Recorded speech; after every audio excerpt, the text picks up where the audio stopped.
नमस्कार, good morning. मुंबईच्या गिरगाव भागात अख्खं गिरगाव आज जागा आहे. तुम्हाला माहिती आहे का?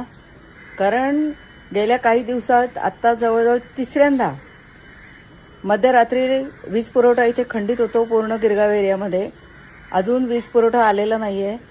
वीज पुरवठा न आल्यामुळे घामाघूम होऊन गिरगावकर रस्त्यावर आहेत. म्हणजे मध्यरात्री मुलं क्रिकेट खेळत होती गिरगावात, अशी परिस्थिती आहे. इथे पाठकवाडी म्हणून विजेचं म्हणजे आपल्याला बेस्टची वीज येते. तर बेस्टच्या विजेचं जे इथे मुख्य ऑफिस आहे पाठकवाडी, तिथे फोन केला तर कोणीही फोन उचलत नाही, कोणी काही उत्तर देत नाही. हे एकदा झालंय, दोनदा झालंय, तीनदा झालंय. आमच्या इथे नगरसेविका आहेत, त्या कुठे आहेत मला माहिती नाही. आणि त्यांनी तातडीने तिकडे जावं पाठकवाडीमध्ये आणि विचारावं हे काय चाललंय हे.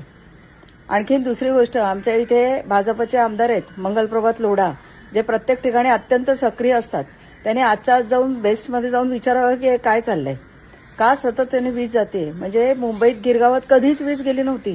आम्ही इतकी वर्ष गिरगावात आहोत, कधीच वीज गेली नव्हती. आता म्हणतात लोड जास्त झाले. दर मे महिन्यात लोड जास्त होतो.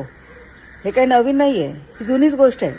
आत्ता वीज का जाते ते, आणि सतत 3 दिवस आम्ही घामाघूम होऊन इतकं इथे उकाडा, इतकं उकूट, कोणी झोपू शकत नाहीये.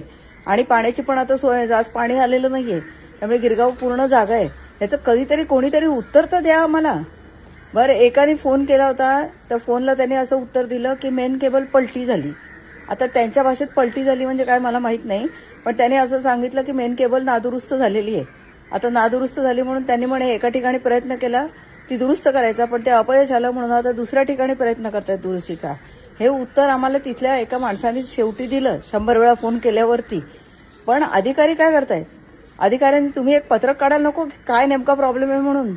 आम्हाला आता अशी संशय यायला लागलाय की हे बेस्टचं जी वीज पुरवठा आहे ना, तो वीज पुरवठा बंद करून दुसऱ्या कोणाला तरी देण्याचा हा प्रयत्न सुरू आहे की काय.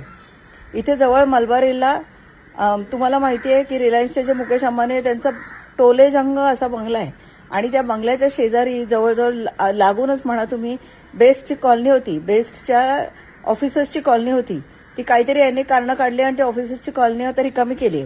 आता ती जागा कोणाला देणार आहे मला काही तुम्हाला नवीन सांगायला नको. तोच प्रकार बेस्टच्या बाबत चाललाय का? बेस्टचा वीज पुरवठा आहे असं सारखं वीज खंडित करून मग बेस्ट चालतच नाही, मग बेस्टचा हेच प्रॉब्लेम आहे, मग बेस्टचा तोच प्रॉब्लेम आहे, असं सोयीस्कर सांगून ती कोणाला तरी द्यायची आहे का तुम्हाला? ते काय जे आहे ना ते आम्हाला कळलं पाहिजे. आम्हाला सारखे मोर्चे काढायला लावू नका. आम्हाला कामं आहेत, नोकऱ्या आहेत, आम्हाला आमच्या नोकऱ्या, आणि तुम्हाला सरकारमध्ये त्याच्यासाठी बसवलंय की तुम्ही आम्हाला उत्तरं दिली पाहिजेत.